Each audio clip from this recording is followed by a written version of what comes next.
इस कार्यक्रम का मकसद किसी की भावनाओं को ठेस पहुंचाना नहीं है। हम सिर्फ समाज से जुड़े उन गंभीर मुद्दों को दिखा रहे हैं जिन पर चर्चा और बहस करने से अक्सर लोग बचते हैं। पर आप पर असर क्यों नहीं होता? असर। और आज असर में हम बात करेंगे नशे की। नशा किसका? मोबाइल का। हम मोबाइल के बिना क्यों नहीं रह सकते? आप मोबाइल के बिना क्यों नहीं रह सकते? ये जानते हुए भी कि मोबाइल का ज्यादा इस्तेमाल कितना खतरनाक है, फिर भी क्यों मोबाइल है कि छूटता ही नहीं है। मोबाइल से जुड़े, इस लत से जुड़े हर पहलू पर हम बात करेंगे। लोगों से आपको मिलवाएंगे जिनको ये लत लगी, जिन्होंने इस लत का इलाज करवाया। जी हां, इलाज भी होता है इस लत का। आप ये देखिए कि सरकार ने आज ही मोबाइल इस्तेमाल करने वालों के लिए गाइडलाइंस भी जारी की हैं। तो सोचिए, सरकार गाइडलाइंस क्यों जारी कर रही है? एक सेहत का सवाल है और इसके साथ और भी जुड़े हुए पहलू हैं। सरकार कह रही है सावधान, संभल कर इस्तेमाल करें मोबाइल का, जितना संभव हो मोबाइल को अपने शरीर से दूर रखें। यह खुद सरकार गाइडलाइन जारी कर रही है, जारी की है सरकार ने। कान से मोबाइल को दूर रखने के लिए ईयरफोन या ब्लूटूथ का इस्तेमाल करें। कान से दूर रखें मोबाइल को, अपने सिर के पास न रखें। सावधान रहने की जरूरत है। मोबाइल पर ज्यादा देर बात ना करें, ज्यादा लंबी बात ना करें। संभल कर इस्तेमाल करें मोबाइल का, बच बच कर इस्तेमाल करें मोबाइल का। यह सरकार की गाइडलाइन है कि ज्यादा से ज्यादा मैसेज का इस्तेमाल करें, बात कम करने की कोशिश करें। अगर मैसेज से काम चलता है तो मैसेज का इस्तेमाल करें। स्पीकर फोन पे बात करें, कान पर लगा के बात ना करें। स्पीकर फोन ऑन करें और स्पीकर फोन ऑन करके बात करें। खुद सरकार कह रही है, सोचिए सरकार कह रही है जहां सिग्नल अच्छा हो वहीं बात करें। बात करते हुए चले नहीं, सिग्नल वीक होता है, मोबाइल सिग्नल को पकड़ने की कोशिश करता है। चलते हुए मोबाइल पर बात ना करें। जब मोबाइल सिग्नल पकड़ने की कोशिश करता है तो रेडिएशन ज्यादा होती है, खतरा आप पर ज्यादा होता है। यह सरकार की गाइडलाइन है। चश्मा पहने हो या सिर गीला हो तब मोबाइल से बात न करें। सिर गीला हो तो मोबाइल से बात न करें, यह सरकार कह रही है। कॉल जब कनेक्ट हो जाए, लग जाए, उसके बाद ही मोबाइल या ईयरफोन को कान के पास लाएं। जब कनेक्ट हो रही हो तब सिग्नल ज्यादा स्ट्रांग होता है, मोबाइल में रेडिएशन का ज्यादा खतरा होता है। और संभव हो तो लैंडलाइन का इस्तेमाल करें। लैंडलाइन में ये रेडिएशन वाले खतरे नहीं हैं। मोबाइल को शर्ट या पैंट की जेब में न रखें। जेब में न रखें मतलब शरीर के करीब न रखें। शर्ट की जेब में न रखें, पैंट की जेब में न रखें। बच्चों से दूर रखें, रेडिएशन इसका खतरनाक है। रेडिएशन मोबाइल फोन का इतना खतरनाक है, सरकार कह रही है कि बच्चों से मोबाइल को दूर रखें। मरीजों से मोबाइल को कम से कम 6 इंच दूर रखें। मरीज के पास न ले जाएं, मरीज को पहले ही दिक्कत है और रेडिएशन से और ज्यादा दिक्कत हो सकती है। ये खुद सरकार की गाइडलाइंस कह रही हैं। सरकार की गाइडलाइंस कह रही हैं। ये सरकार ने यह भी बताया है कि कुछ भ्रम है मोबाइल के बारे में, उनको भी दुरुस्त कर लीजिए। भ्रम यह है कि मोबाइल से सिरदर्द होता है, इसका कोई वैज्ञानिक आधार नहीं है। सच यह है कि इसका कोई वैज्ञानिक आधार नहीं है, यह सरकार ने साफ किया है। सरकार ने यह भी साफ किया है कि भ्रम है कि कार में बात करने से रेडिएशन से बचाव होता है, क्योंकि कार बंद होती है तो रेडिएशन कम आती है। कार में रेडिएशन का ज्यादा प्रभाव होता है उल्टा। सरकार कह रही है, सरकार ने जो गाइडलाइंस जारी की उनमें इस भ्रम को भी दूर किया गया है, और इस भ्रम को भी कि ब्रेन कैंसर हो जाता है मोबाइल पे बात करने से, इसका कोई वैज्ञानिक आधार नहीं है। तो ब्रेन कैंसर का वैज्ञानिक आधार नहीं है, लेकिन खतरनाक है, रेडिएशन खतरनाक है। मोबाइल टावर से दूर रहें, यह भ्रम है। टावर से नहीं, एंटेना से दूर रहना है आपको। टावर अपने आप में कोई खतरा नहीं है, टावर पे लगा एंटेना खतरा है। रेडिएशन के कुप्रभाव की जांच नहीं कर रहा है कोई। ये अगर आपको भ्रम है तो ये सरकार ने साफ कर दिया है कि आप ध्यान रखें। WHO, वर्ल्ड हेल्थ ऑर्गेनाइजेशन समेत कई संगठन ऐसे हैं जो जांच कर रहे हैं, और तभी तो ऐसे ऐसे नतीजे निकल रहे हैं, और तभी तो सरकार की तरफ से भी गाइडलाइंस जारी हो रही हैं।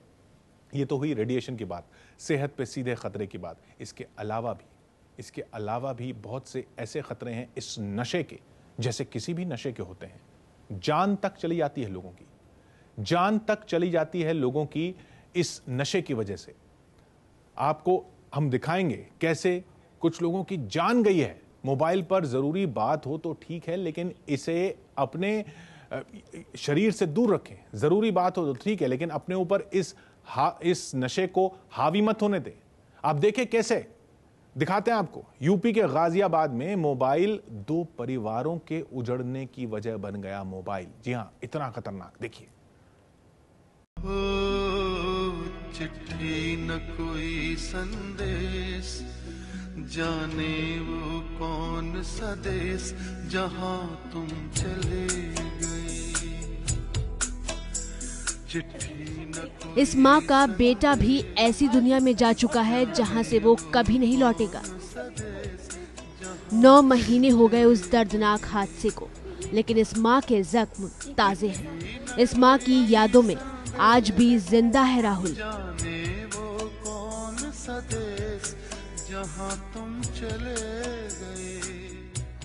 कभी भी घर से बाहर भी नहीं जाता था, बिल्कुल जैसे लड़की रहती है अपने घर में, इस टाइप से रहता। हमें आज भी विश्वास नहीं होता कि ऐसा कैसे हो गया।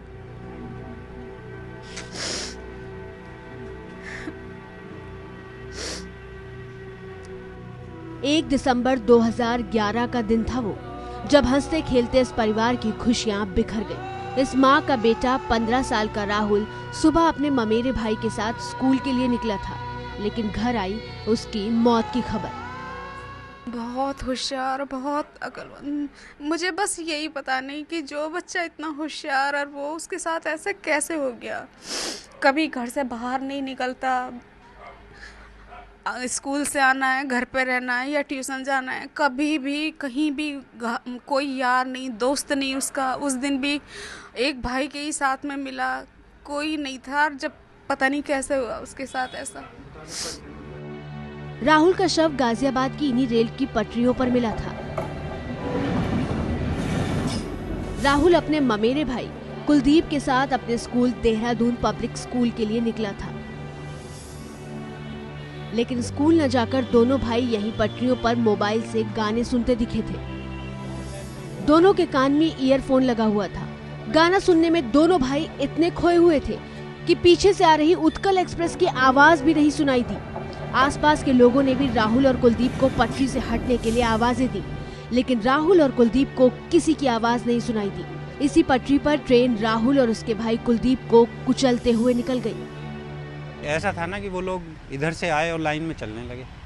अब लाइन में चलने लगे तो लाइन में, इस लाइन में गाड़ी जो आती है वो आती है पीछे से। वो इसी में जा रहे थे, ईयरफोन लगा के गाने सुनते जा रहे थे। अब गाड़ी पीछे से आ गई और लोगों ने आवाज़ मारी उनको, तो आवाज़ उन्होंने सुनी नहीं, ईयरफोन की वजह से सुनाई नहीं दी। इस वजह से जो है उनका एक्सीडेंट हुआ। बस ये तो अब उन दोनों को ही पता है, जब हम थे ही नहीं उसके पास में, क्या हुआ क्या नहीं हुआ बस वो उन्हीं को ही पता है। लेकिन वो नहीं करता था इस्तेमाल, ये ना वो दूसरा करता था ना वो। नए जमाने की तकनीक ही बन गई नए जमाने के 2 मासूमों की मौत की वजह। 2 जिंदगियां खत्म हो गई मोबाइल और ईयरफोन की वजह से।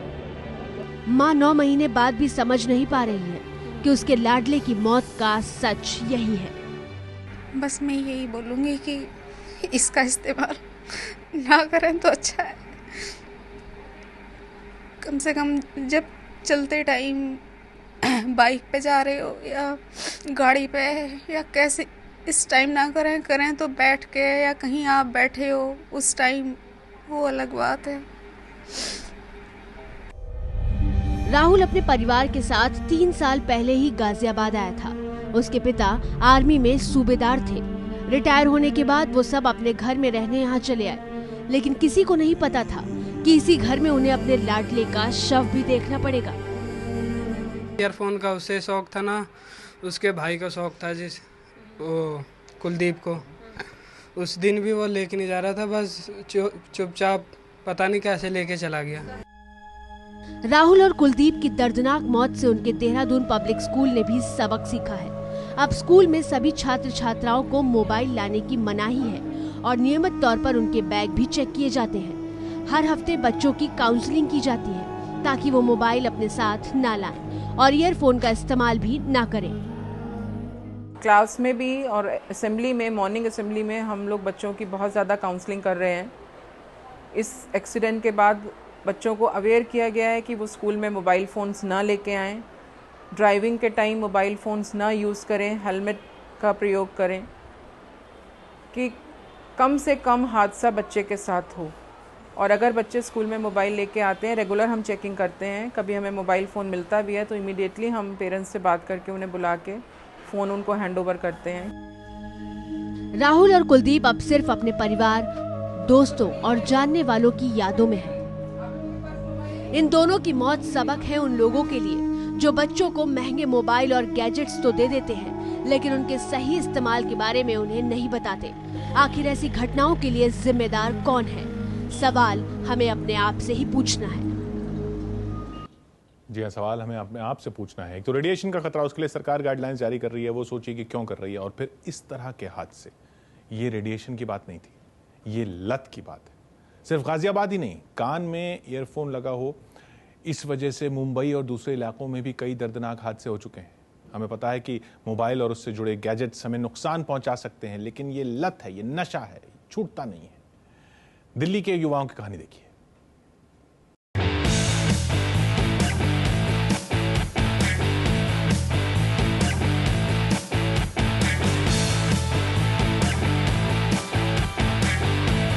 मोबाइल में सिमटी है दुनिया।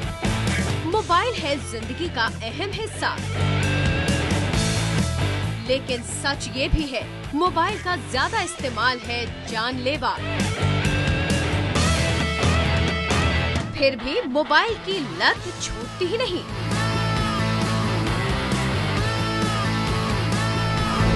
Messi Matthew, management professional, spinal injury अस्पताल, दिल्ली।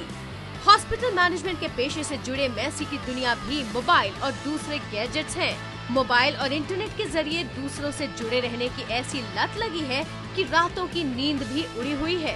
जब तक मैं जागा रहता हूँ तब तक सोशल मीडिया से कनेक्टेड रहता हूँ, आइदर मोबाइल डिवाइस के थ्रू, या घर पे हूँ तो कंप्यूटर के थ्रू, ऑफिस में हूँ कंप्यूटर, उससे बाहर निकला तो मोबाइल के थ्रू, ट्विटर, फेसबुक, इस तरह से। यूजुअली 6 से 7 घंटे सो पाते हैं, बहुत मुश्किल होती है। इनफैक्ट सारा टाइम बिगड़ जाता है, लेकिन वी आर नाउ यूज्ड, हम लोग अब यूज्ड टू हो चुके हैं। मेसी को पता है कि वो गैजेट्स की उस दुनिया में डूबे हैं जहां ज्यादा देर रहने पर शरीर को तकलीफ होने लगती है, लेकिन मोबाइल की लत ऐसी है कि मानती ही नहीं। इतने एडिक्टेड है कि खो जाते हैं। अगर सोशल मीडिया में अगर कुछ कर रहे हैं हम, तो 1-2 घंटे तक हम वो पोस्चर चेंज नहीं करते। इसकी वजह से बैक पेन बहुत ज़्यादा होती है, बैक पेन हुआ, नेक पेन हुआ, इस तरह से। फिजियोथेरेपी की प्रॉब्लम मैंने डॉक्टर को भी दिखाया है, इसके लिए ऑलरेडी चल रहा है मेरा। मोहम्मद मेहताब, छात्र, दिल्ली।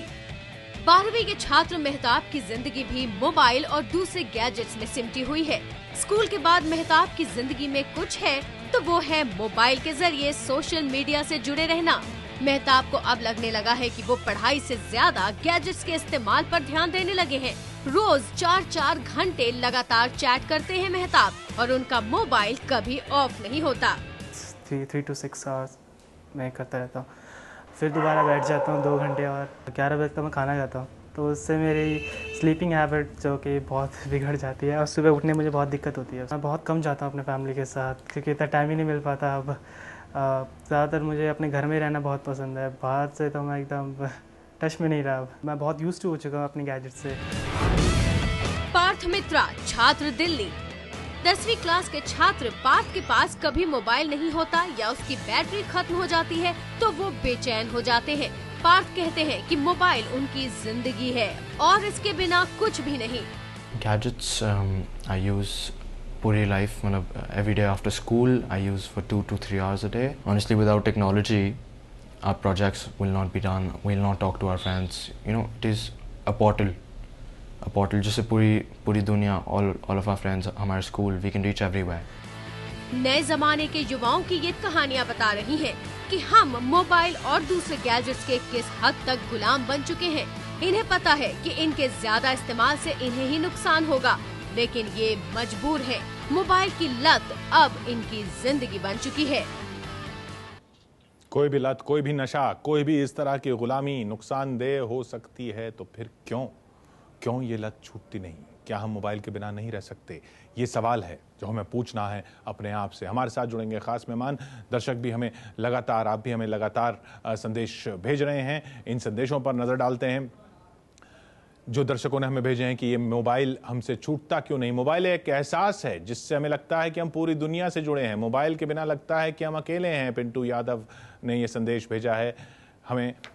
आज के ज़माने में मोबाइल विलासिता नहीं बल्कि ज़रूरत बन चुका है, नीति सक्सेना का कहना। पर ये कैसी ज़रूरत? सवाल ये कि कैसी ज़रूरत जो हमें ही नुकसान न पहुंचा दे। मोबाइल सिर्फ फ़ोन नहीं है, ये कंप्यूटर की तरह काम करता है जो आज के ज़माने में हर आदमी की ज़रूरत बन गया है। प्रणय लाहौटी साहब लिखते हैं कि ये आज के ज़माने में हर आदमी की ज़रूरत बन गया है, लेकिन ये कैसी ज़रूरत, ये कैसा नशा? सवाल हमें बार बार अपने आप से करना है। सरकार भी गाइडलाइन जारी कर रही है। ऋतिक रमन कहते हैं, कौन कहता है कि मोबाइल के बिना नहीं रह सकते? मैंने तो आज तक मोबाइल नहीं रखा। सलाम है रमन साहब आपको, आपने आज तक मोबाइल नहीं रखा। लोग सोच रहे हैं ऐसे कैसे जिया जा सकता है। मोबाइल का नशा शराब से भी तेज है और मोबाइल के बिना जीना मुश्किल है। राहुल कलाल लिख रहे हैं। संदेश हमें लगातार मिल रहे हैं आपके, और हम भी आपसे हम आपसे कह रहे हैं कि आप सोचिए, आज के ज़माने में मोबाइल विलासिता नहीं बल्कि ज़रूरत बन चुका है, नीति सक्सेना ने कहा। हमारे साथ अभी आपने मैसी मैथ्यू को देखा, उन्होंने अपनी कहानी बताई। जब युवाओं की कहानी हम दिल्ली की देख रहे थे, मैसी मैथ्यू हमारे साथ जुड़ रहे हैं स्टूडियोज़ में। मैसी, स्वागत है आपका। आपको लत लगी हुई है, आप ये कबूल कर रहे हैं। हमारे साथ रजत अग्रवाल भी हैं। गैजेट्स पर इनकी ख़ास नज़र रहती है। लोग गैजेट्स क्यों इस्तेमाल करते हैं, टेक्नोलॉजी क्यों इस्तेमाल करते हैं, उस पर हम इनसे बात करेंगे। लेकिन मैसी, फिर सवाल आपसे कि ये क्या मोबाइल के बिना आप नहीं रह सकते? देखिए, सरकार भी गाइडलाइंस जारी कर रही है अब तो। ऑफ कोर्स मोबाइल के बिना रह सकते हैं, लेकिन रह नहीं पाते हैं। क्यों? प्रॉब्लम ये है कि हमारी ज़रूरत बन गई है। आज के ज़माने में जितने भी फ्रेंड सर्किल हैं उनके साथ बातचीत करना, या कॉलेज से रिलेटेड जो भी है, स्टूडेंट्स की बात बता रहा हूँ, कॉलेज से रिलेटेड हो गया, एक दूसरे से गॉसिप्स करनी है, या छोटी से छोटी कम्युनिकेशन भी आज के ज़माने में मोबाइल के ज़रिए थ्रू, या तो BBM है तो BBM के थ्रू, व्हाट्सएप के थ्रू, हर बात। मतलब लोग अब फिजिकली कम मिलते हैं, मोबाइल से ज़्यादा मिलते हैं, मोबाइल से एक दूसरे से ज़्यादा इंटरेक्शन करते हैं। डॉक्टर हरीश शेट्टी हमारे साथ मुंबई से जुड़ रहे हैं, मनोचिकित्सक। डॉक्टर शेट्टी, मैसी मैथ्यू का आपने सुना कि लोग अब फिजिकली नहीं मिल रहे हैं, मोबाइल के जरिए मिल रहे हैं, अकेले हैं, लेकिन उस गैजेट के जरिए, उस मोबाइल के जरिए दुनिया से जुड़े हुए हैं, इसलिए ये लत लग गई है। क्या इलाज है इसका? इलाज ऐसा है कि लाइव कांटेक्ट जो है इतनी अट्रैक्टिव नहीं हो गई है। लोग हंसते नहीं हैं। आप असली लोगों को जब मिलते हैं वो हंसते नहीं, अच्छी तरह से बात नहीं करते हैं, सभी बिजी है, सभी दूर है, और मिलने का बिल्कुल समय कम है। इसके कंपटीशन में ये जो मोबाइल है ये बहुत अट्रैक्टिव है। बार बार अपडेट होती जाती है, नए नए प्रोग्राम्स, नए नए गेम्स आते जाते हैं, इसीलिए इसका लत बढ़ा है। उपाय यह है कि जितना हो सके मोबाइल हाइजीन का पालन करना। मोबाइल हाइजीन का मतलब है कि जब उसका उपयोग है तब हाथ में लेना, जब आप काम में हो तब उसको दूर रखना, रात को 10 बजे के बाद ऑफ रखना, अपने कॉट के अंदर चादर के नीचे मोबाइल मत रखना, और जब बाथरूम जाते हैं तब उसको बिल्कुल मत लेना, और जितना हो सके लाइव लोगों के साथ बातचीत करने का प्रयास करना, गेम्स के अंदर मत घुसना। और जब आपको जिंदगी में तकलीफ होती है, यदि कोई आपत्ति आती है, आफत आती है, कोई तनाव आता है, उस विचार को ब्लॉक करने के लिए मोबाइल ये कोई दवा नहीं है, मोबाइल सिर्फ दारू है, और उसके हाथ उसके लत पर आप जाओगे तो बिल्कुल डूबते जाएंगे। जब ऐसे ये जो बिंदु आप बता रहे हैं ना कि डॉक्टर साहब, माफ कीजिए मैंने आपको रोका यहाँ पर, लेकिन ये बिंदु जो आपने बताया बहुत अहम। ये तो अब तक सुना जाता था, शराब के लिए लोग बोलते थे कि गम इतना है कि शराब में डूब गए। आप कह रहे हैं ये गम, ये तनाव इतना है कि लोग मोबाइल में डूब रहे हैं, ये ऐसा नशा हो गया? बिल्कुल, क्योंकि ऐसा है, वो इजीली एक्सेप्टेबल है, वो एंटी सोशल नहीं है। बीबी या बच्चे उसके विरुद्ध कुछ ऑब्जेक्शन बिल्कुल नहीं लेते हैं ज़्यादातर, और ये अहम एडिक्टिव सब्सटेंस ऐसा एक्सेप्टेबल नहीं है। परंतु इसके लिए उसमें डूबना बहुत आसान है, और लेट ऐसे समझता है कि मोबाइल पीबी से भी ज़्यादा इम्पोर्टेंट हुआ है, मोबाइल बच्चों से भी ज़्यादा इम्पोर्टेंट हुआ है। और ये कब समझता है? जब मोबाइल खो जाती है या कहाँ हम रखते हैं, हम भूल जाते हैं, तब जो गुस्सा आती है ना कि मोबाइल किधर है, वो इतना गुस्सा आता है कि जैसे माँ मरी या अपने कोई पास के जो मित्र है कोई एक्सपायर हो गए, इससे भी ज्यादा जो दुख और गुस्सा होती है ये मोबाइल खोने से होता है। मोबाइल आउटसाइड वर्ल्ड के लिए बहुत बड़ा लिंक है। जी डॉक्टर शेट्टी हमारे साथ ऐसा लगता है कि हमारे साथ मैसी मैथ्यू हैं, मैसी जफर माफ कीजिएगा, हमारे साथ मैसी जफर हैं, और मैसी जो हैं वो खुद एडिक्टेड हैं। आप डॉक्टर साहब से कुछ बात करना चाहेंगे? आपको लगता है कि ये बहुत सीरियस मामला है? डॉक्टर साहब आपके लिए बात डॉक्टर साहब ने एक पॉइंट बताया है कि हम इसको अवॉइड नहीं कर सकते, उससे अच्छा है कि उसका सॉल्यूशन है कुछ गाइडलाइंस हो, कि हमें जो भी प्रॉब्लम आ रही है वो गाइडलाइन, बिकॉज हम एक्चुअली आजकल का ऐसा ज़माना आ गया सोशल नेटवर्किंग साइट्स आने की वजह से कि मोबाइल से दूरी नहीं बना सकते। उसकी जगह हमें कुछ प्रिकॉशंस यूज़ करें, जैसे डॉक्टर साहब ने कहा कि रात सरकार ने भी गाइडलाइन जारी की है। ओके, उस गाइडलाइन को हम स्कूल तक ले जाएं, कॉलेजेस तक ले जाएं और उनको समझाने की कोशिश। आपका अपना कोई पर्सनल एक्सपीरियंस जो आप डॉक्टर साहब से शेयर करना चाहेंगे कि वो आप क्यों नहीं छोड़ पाते हैं मोबाइल? मेरा पर्सनल एक्सपीरियंस है, सोशल साइट में इतना एडिक्टेड हूँ कि रात को सोने में तो ऑफकोर्स हम चाहते हैं सोना, लेकिन सो नहीं पाते हैं और लेट नाइट तक जाग के चैटिंग करना। और उनको कुछ कहना है। जी डॉक्टर साहब बिल्कुल बोलिए। हर एक के जिंदगी में मोबाइल आने से पहले कुछ ऐसे एक्टिविटीज थी जिसको हम मूड लिफ्टर्स कहते थे या मूड शिफ्टर्स कहते थे, जो एक्टिविटी से हम अपना मूड को लिफ्ट करते थे। एक एक्टिविटी ऐसी हो सकती थी तभी कि हम कुछ खेल खेलें या अपने मित्र से बात करें या कोई बहुत अच्छा गाना सुने या कोई पुस्तक पढ़े। ऐसे बहुत सारे एक्टिविटीज थी मोबाइल आने से पहले जो हमारी मूड लिफ्टर्स और मूड शिफ्टर्स थी।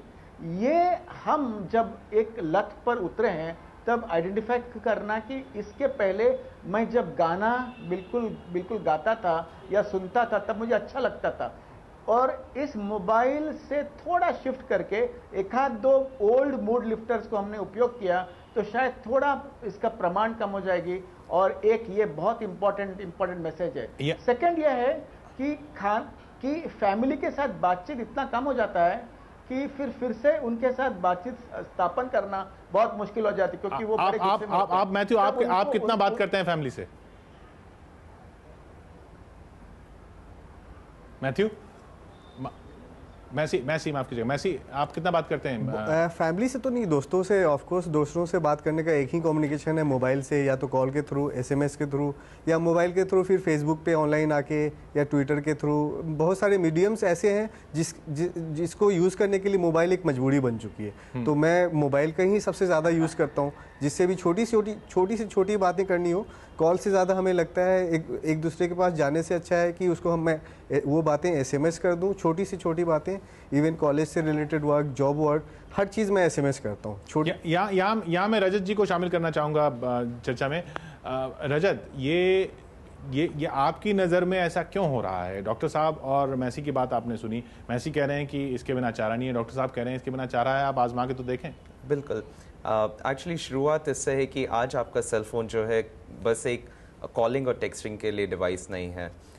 इससे आप बहुत कुछ कर सकते हैं, लेकिन उसमें यह है कि यूज़र पे डिपेंड करता है कि वो कितना यूज़ करते हैं और कितना अब्यूज़ कर रहे हैं। लेकिन पता नहीं चल रहा ना कि अब्यूज़ कर रहे हैं। बिल्कुल। तो जैसे सोशल नेटवर्किंग की बात की है इन्होंने, बताते हैं कि खूब सारे फ्रेंड सर्कल्स हैं, तो उसमें भी आपको काफ़ी चीज़ों का ध्यान रखना चाहिए। नॉर्मली लोगों का जो मैंने देखा है उनके हज़ारों फ्रेंड्स हैं फेसबुक पे, जबकि रियल लाइफ में उनके पास 50 फ्रेंड्स नहीं होंगे। तो आपको ये ध्यान रखना चाहिए कि आप एक ऑल्टरनेट यूनिवर्स में नहीं जाएं। जब आप फेसबुक ट्विटर पे हैं, आप अपनी दुनिया में रहिए। जिन फ्रेंड्स को आप जानते हैं, जिन लोगों को जानते हैं, उनको ऐड कीजिए। उनके साथ आप अगर बातें कर रहे हैं फिर भी आपका एक कनेक्शन है उनके साथ, आप उनको जानते हैं, पहचानते हैं। हालांकि लोग क्या करते हैं कि जो भी दिखता है उन्हें ऐड कर देंगे, उनके साथ चैट करने लग जाएंगे और टाइम आपका आप कह रहे हैं कि एक तो दोस्तों से बात कर रहे हैं और फिर इसके जरिए नए दोस्त बना रहे हैं, उनसे और लत बढ़ती चली जा रही है। डॉक्टर साहब जो कह रहे हैं कि पहले भी तो मूड लिफ्टर्स हुआ करते थे, लेकिन दिक्कत ये हो गई है कि वो सारे मूड लिफ्टर्स, डॉक्टर साहब जो आपने बताया है कि दोस्तों से बात करना, गाना सुनना, वो सब अब मोबाइल में समा गए हैं। तो गाना सुनना है तो वो मोबाइल, दोस्तों से बात करनी है वो मोबाइल। जी आपके पास लौटेंगे। ये जो मोबाइल में क्या क्या समा गया उस पर भी नजर डालेंगे। और बहुत ही खास मेहमान हमारे साथ joint CP Delhi police traffic के हमारे साथ जुड़ रहे हैं सत्येंद्र गर्ग साहब। उनसे हम बात करेंगे और वो उनसे पूछेंगे और लोगों को समझाएंगे कि पुलिस ने भी आखिर ट्रैफिक में ऐसी गाइडलाइंस क्यों बनाई हुई हैं, मोबाइल में क्या ऐसी खराबी है, ये लत कैसी है जो छूटती नहीं है, ये नशा कैसा है जो छूटता नहीं है, पर आप पर असर क्यों नहीं होता? क्यों नहीं चल पा रही मोबाइल के बिना हमारी जिंदगी? क्योंकि मोबाइल अब सिर्फ फोन नहीं रहा, सिर्फ बात करने की बात नहीं है, उसमें सारी दुनिया समा गई है। पहले चिट्ठी लिखी जाती थी, अब एसएमएस हो जाता है। छोटा सा ये आइकन दबाया आपने अपने फोन पे और चिट्ठी लिखना चालू और भेजी और आ गया जवाब। फिर वो फॉरवर्ड किसी और को किया, उसका जवाब आ गया। तो आप चिपके रहते हैं फोन से। चिट्ठी लिखना, उसका इंतजार करना जवाब का, वो तो पुरानी बात हो गई। सिर्फ चिट्ठी की बात नहीं है, और बहुत कुछ है। आपने ये छोटा सा आइकन इस फोन में दबाया और आपका कैलेंडर खुल गया। और ये सिर्फ कैलेंडर ही नहीं है, ये पूरी डायरी है। डायरी, इसमें अपॉइंटमेंट नोट कर सकते हैं, किससे कब मिलना है, कहाँ मिलना है, किस दिन बाद, कितने दिन बाद मिलना है, सब इसमें नोट हो जाता है। तो पूरी डायरी, आपका पूरा ऑर्गेनाइजर इसमें है। इसके साथ साथ फोन अब सिर्फ फोन नहीं रहा, अब वो आप जो साथ में लेके कैमरा चलते थे वो कैमरा भी बन गया है और अच्छी खासी फोटो ले लेता है। हमारे पुराने कैमरा से बेहतर फोटो ले लेता है। तो कैमरा आपकी जेब में है, जहां कुछ देखा, जिसकी फोटो लेनी चाहिए या जिसको संजो के रखना चाहिए, फोटो ही नहीं, वीडियो तक, आप वीडियो कैमरा तक इस फोन में आपके साथ हो जाता है। और एक ऐसी चीज जो इससे पहले सोची भी नहीं गई थी, नक्शा। और नक्शा ही नहीं, आप अभी कहां पर हैं, कहां जाना है, मंजिल, उस तक पहुंचने का रास्ता आपको फोन पे सिर्फ एक छोटे से आइकन को दबाते ही पूरा मिल जाता है, फोन के अंदर ही। तो आप किसी से पूछेंगे भी नहीं कि भाई साहब कहां से जाना है, और वो बताएगा आपको अगली गली से मुड़ लेना। आप फोन पे ही सब कुछ देख लेंगे। किसी से रास्ते पे बात करने की जरूरत नहीं है, फोन के साथ चिपके रहने की जरूरत बढ़ गई है।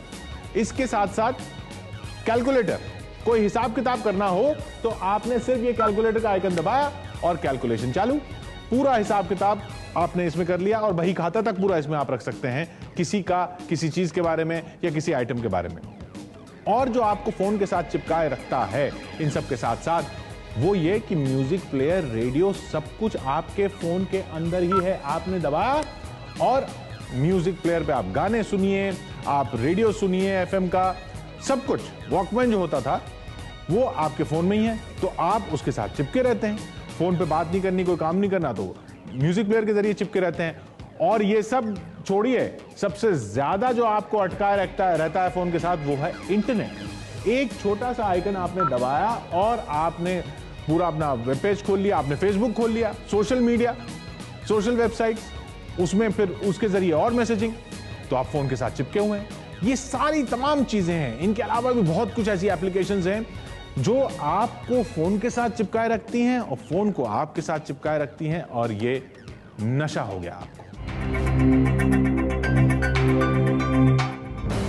1-2 घंटे नहीं, पूरे 24 घंटे मोबाइल हमारे साथ और हम मोबाइल के साथ रहते हैं।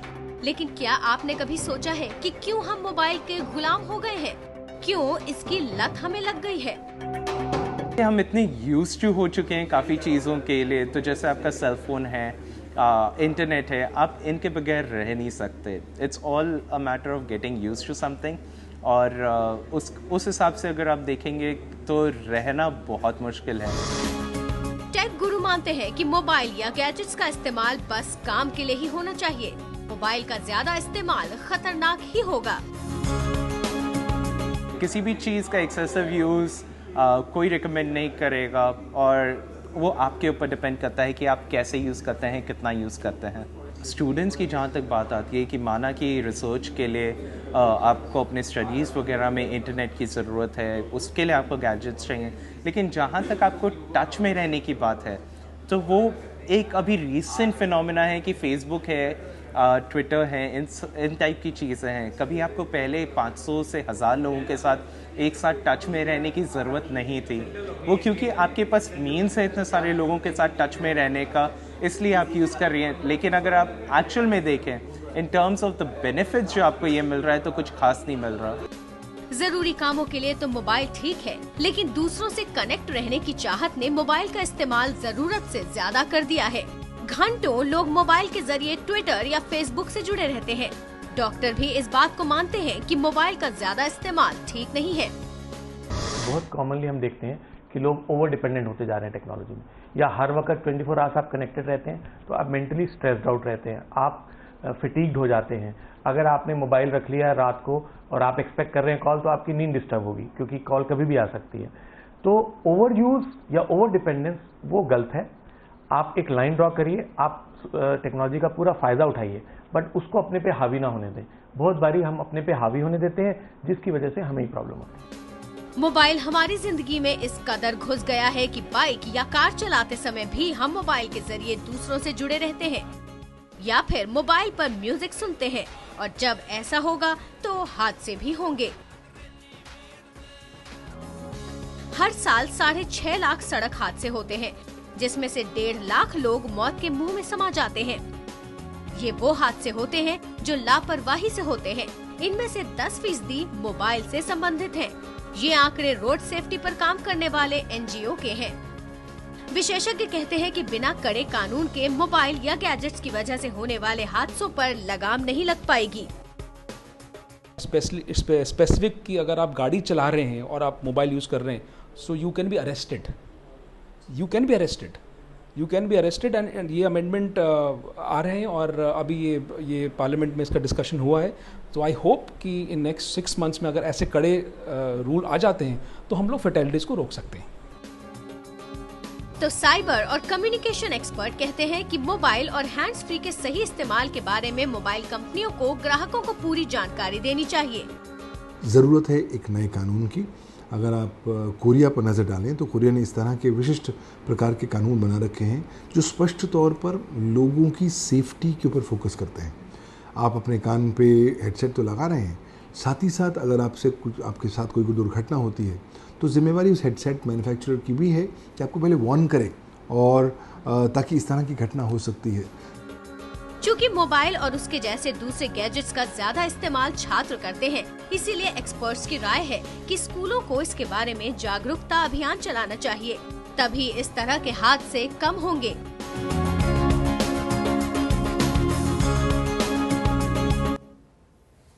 ये है मोबाइल की लत। और गाड़ी चलाते वक्त अगर मोबाइल की लत लगी हुई है तो आप सिर्फ अपनी जान खतरे में नहीं डाल रहे हैं, आप कई और लोगों की जान भी खतरे में डाल रहे हैं। हमारे साथ सत्येंद्र गर्ग साहब भी जुड़ रहे हैं अब असर में, joint CP Delhi police traffic के। गर्ग साहब, ये आपने देखा है, आपने तो एक्सपीरियंस किया होगा कि लोग किस तरीके से मोबाइल के इस्तेमाल की वजह से न सिर्फ अपनी जान खतरे में डाल लेते हैं बल्कि दूसरों की भी। जी, ये जो अभी आप कह रहे हैं ये बिल्कुल सही बात है, और ये मैं इसको रिट्रेट करना चाहता हूँ कि जब आप गाड़ी चलाते हैं तो उसका में आपका 100% अटेंशन है वो गाड़ी चलाने में होना चाहिए। और किसी तरह का गैजेट, चाहे वो सेल फोन हो, इवन हैंड्स फ्री फोन हो, लोग कहते हैं कि भाई सीधा हाथ में नहीं लगाया हुआ तो हैंड्स फ्री हमने हेडफोन कई लोग समझते हैं कि शायद उससे उतना खतरा नहीं है। एक्चुअली इसका कॉन्सेप्ट जैसा कि डिस्कस हो चुका है, बेसिकली जब भी आप गाड़ी चलाते हैं तो आपको 100% आपका कंसंट्रेशन रोड पे होना चाहिए, क्योंकि रोड पे जब आप गाड़ी चलाते हैं तो जिस तरह की सिचुएशन डेवलप होती है, जैसे अब इंडियन कॉन्टेक्स्ट में आप लें तो कई बार होता है कि दूसरी तरफ से भी कोई गाड़ी आ सकती है, आपके साइड से भी कोई गाड़ी आपके सामने आ सकती है, कोई डिस्ट्रैक्शन रास्ते पे भी आ सकता है, कोई जानवर आ सकता है, कोई छोटा बच्चा आ सकता है, या किसी तरह की भी सिचुएशन हो सकती है। रोड के ऊपर बम्प भी हो सकता है, जैसे कई बार गड्ढे होते हैं, पॉट होल्स हो जाते हैं। जैसे एक टायर का विज्ञापन हम देखते हैं जी, जिसमें बताया गया है कि और वो जो शख्स गलत होता है वही कहता है कि अंधा है क्या। जी, तो इसलिए बेसिकली रोड सेफ्टी का यदि कॉन्सेप्ट, अभी मैं सुन रहा था रोड सेफ्टी के बारे में, आई मीन ये अनफॉर्चुनेट है देश के लिए कि आज की डेट में हमारा रोड सेफ्टी का जो रिकॉर्ड है दुनिया में सबसे ख़राब है, क्योंकि जितनी फेटल एक्सीडेंट्स और जितनी इंजरीज हमारे यहाँ पे होती हैं इतना किसी देश में नहीं हो रहा है कि 1,45,000 लोग हर साल यदि मारे जाते हैं रोड एक्सीडेंट्स में। तो आई थिंक इसमें जो एक ये कॉन्ट्रीब्यूटरी जो चीज़ें हैं, जैसे ऑफ कोर्स अलग चीज़ें हैं, ड्रंकन ड्राइविंग, ड्राइवर की अपनी नेग्लिजेंस, लेकिन जो ड्रंकन ड्राइविंग की आपने बात की कि भाई शराब पी के गाड़ी नहीं चलानी चाहिए, क्या ये उतना ही खतरनाक है कि मोबाइल के साथ भी गाड़ी नहीं चलानी चाहिए, क्योंकि दोनों में बात वही है कि आपका ध्यान पूरा नहीं है। एग्जैक्टली तो इसीलिए जैसे ड्रंकन ड्राइविंग का एक है, उसमें खतरा ये होता है कि आपका जो बेसिकली सेंस ऑफ डायरेक्शन होता है या सेंस ऑफ जजमेंट होता है वो बहुत कंट्रोल हो जाता है। उससे ही ऑलमोस्ट ये जो यदि मोबाइल आप यदि यूज़ कर रहे हैं गाड़ी चलाते वक्त, तो ऑलमोस्ट उसी स्टेज में हो जाते हैं कि आपका अलर्टनेस लेवल बहुत कम हो जाता है, डिस्ट्रैक्शन बहुत हो जाते हैं, और आपका रियल पॉसिबिलिटी है कि किसी तरह के सीरियस एक्सीडेंट में आप इन्वॉल्व। जफर, क्या कहेंगे आप गर्ग साहब को? आप मान चुके हैं कि आपको लत लग चुकी है और आप जैसे बहुत लोग हैं, और इसीलिए बहुत लोग हैं, ये मैं मानता हूँ, प्रैक्टिकली मैंने देखा है, ऑब्जर्व किया है। आप मैंने खुद किया है, मतलब ऐसा बहुत बार। नहीं, अभी चालान नहीं काट रहे हैं आपका वो, लेकिन आप अपना पक्ष क्या रखना चाहेंगे इस तरह के इस तरह का यही कि ऑफ कोर्स थोड़ा सा तो कंट्रोल करना पड़ेगा हमें या हम जैसे लोगों को। तो आप मानते हैं कि ये गलती है, लेकिन मजबूरी क्या है फिर? मजबूरी ये है कि मैंने सर ने पहले डॉक्टर साहब ने कहा था कि एक इंटरटेनमेंट होता था, उसका एक जरिया होता था। अब ये बन गया कि हर कुछ मोबाइल में समा गया है। गाना आप सुनना चाहते हैं, दोस्तों से बात करना चाहते हैं, SMS करना चाहते हैं, कुछ भी करना चाहते हैं, हर कुछ आपको मोबाइल में। डॉक्टर शेट्टी ये उसी बात पर आ गए हैं जिसकी हम पहले बात कर रहे थे, और आप कह रहे थे नहीं ऐसा नहीं है कि भाई आप जो कह रहे हैं कि मूड लिफ्ट करने की बात है या बाकी जो चीजें हैं वो तो सब अब मोबाइल में आ गई, इसलिए मोबाइल से चिपक जाते हैं हम। ऐसा है कि मूड लिफ्टर्स में जॉगिंग भी होती है, वॉकिंग भी होती है, नीचे जाके साइकिलिंग भी होती है, नुक्कड़ पे जाके मित्रों के साथ बात करना भी होती है। मोबाइल में गाना सुनने में कोई दिक्कत नहीं है, परंतु उसका हाइजीन क्या है। आपको आइसक्रीम अच्छी लगती है तो आप 10 आइसक्रीम बिल्कुल नहीं खाएंगे, आप एक ही खाएंगे। उसी तरह यदि हमें मोबाइल यूज़ करना है तो उसकी कुछ हाइजीन होना बहुत आवश्यक है। जैसे फिजिकल हाइजीन होता है, हम 4 ही चपाती खाएंगे, भूख लगी तो 10 चपाती नहीं खाएंगे। तो यह भी जो बात है, यह फिलॉसफी हाइजीन का, ये मोबाइल में और गैजेट्स में होना बहुत आवश्यक है। मुझे 10 बजे सोना चाहिए क्योंकि मुझे 8 घंटा नींद मिलनी चाहिए। मेरी 8 घंटा नींद कम हो गई तो मुझे कल पढ़ाई में दिक्कत होगी या काम में दिक्कत होगी। यह जो हाइजीन का विषय है, जो पथ्य है, ये पालना बहुत ज़रूरी है। यदि हम पथ्य नहीं पाल सकते हैं तो हम एडिक्शन की तरफ जा रहे हैं, और ये इंपॉर्टेंट है। और एडिक्शन यानी नशा यानी खतरा जैसा गर्ग साहब से भी बात की हमने कि खतरा सिर्फ आपके जीवन को नहीं, दूसरों के जीवन को भी। अगर आप गाड़ी चलाते वक्त भी अगर इस हरकत को कर रहे हैं तो ध्यान रखिए, ये बहुत अहम है। और इसका फिर इलाज क्या है? अगर ये नशा है, जैसा सब यहाँ पर कह रहे हैं कि नशा है, इससे ये खतरा है, तो इसका इलाज क्या है? पर आप पर असर क्यों नहीं होता? जी, आप पर असर क्यों नहीं होता? ये मोबाइल की लत एक बीमारी है, इलाज होता है इसका। देखिए, इलाज हुआ है।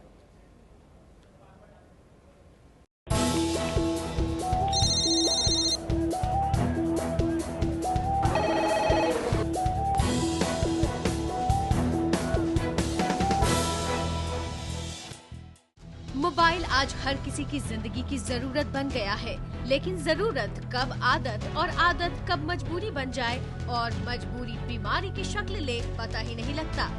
ऐसे ही कई बीमार लोग डॉक्टर के पास भी पहुंच रहे हैं। मुंबई में पेशे से मनोचिकित्सक डॉक्टर हरीश शेट्टी के पास कई परिवार अपने बच्चों को लेकर आ रहे हैं जिन्हें मोबाइल की बुरी लत लग गई है। माँ बाप का जो कंपटीशन है टेक्नोलॉजी के विरुद्ध है, जिंगल के विरुद्ध है। यदि माँ बाप इस चीज़ को वो समझ सकते हैं और उस फ़ोन से भी अट्रैक्टिव अपनी पेरेंटिंग कर सकते हैं, तब बच्चा वहाँ से दूर जा सकता है। एक दूसरे से बात करने का समय कम है, डिसकनेक्शन है। ऐसे समय पर ये मोबाइल बच्चों के ऊपर ज़्यादा हावी होने की संभावना होती है।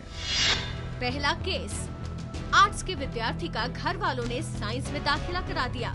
नतीजा ये हुआ कि पढ़ाई में मन नहीं लगा और उसने मोबाइल में चैटिंग और गेम से दिल लगा लिया। एक दिन उसका सेलफोन माँ ने छुपाया था, तब उसने घर के पूरे सामान तोड़ दिए।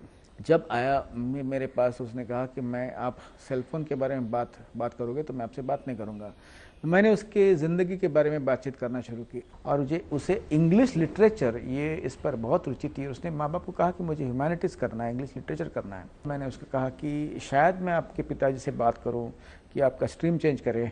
उसे अच्छा लगा कि वो जाके मुझसे बात करे, बार बार आने लगा। हमने इंग्लिश लिटरेचर पर बातचीत शुरू की, हैमलेट पर, मैकबेथ पर। मैंने माँ बाप को बोला, मैंने कहा 1 साल जाने दो, कोई चिंता की बात नहीं, अगले साल उसको 12th आर्ट्स में डाल दो।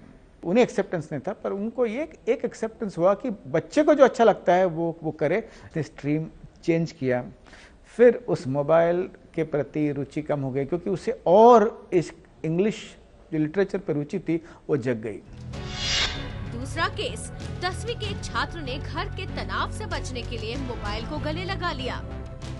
माँ को कहता था जो चाहे तुम करो, मैं तो हटने वाला नहीं हूँ। ऐसे समय पर वो आया मेरे पास और मैंने यह ऑब्जर्व किया कि पिता अल्कोहल पीते थे, घर में माँ बाप के साथ उनका आपस में माँ पिताजी का संबंध खराब था और पिता के ऊपर बहुत गुस्सा व्यक्त कर रहा था और गुस्सा पैसिवली एग्रेसिवली व्यक्त कर रहा था कि मैं नहीं पढ़ूंगा। ऐसे करते करते इंटरनेट पे और मोबाइल पे बिल्कुल घुस गया और धीरे धीरे जब ये कहते गया तब जो धुआं थी अपने दिल के अंदर, धुआं यानी गुस्सा की एनर्जी थी, वो धीरे धीरे कम होती गई।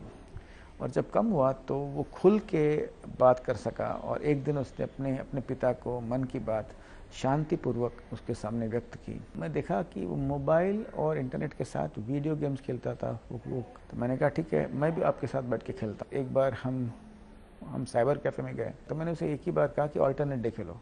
ऑल्टरनेट डे से अभी वो बीकॉम का एग्ज़ाम दिया है, पढ़ाई फिर से स्टार्ट हो गई। डॉक्टर बताते हैं कि मोबाइल से जुड़ी इस बीमारी को सही समय पर पहचानना जरूरी है। यह समझना बहुत आवश्यक है लाइफ में, behind every inappropriate behaviour is a story, और उस कहानी के पीछे और भी कहानियां होती है। बीमारी के लक्षण हैं। मोबाइल बजते ही आप तमाम काम छोड़कर उसकी ओर दौड़ पड़े।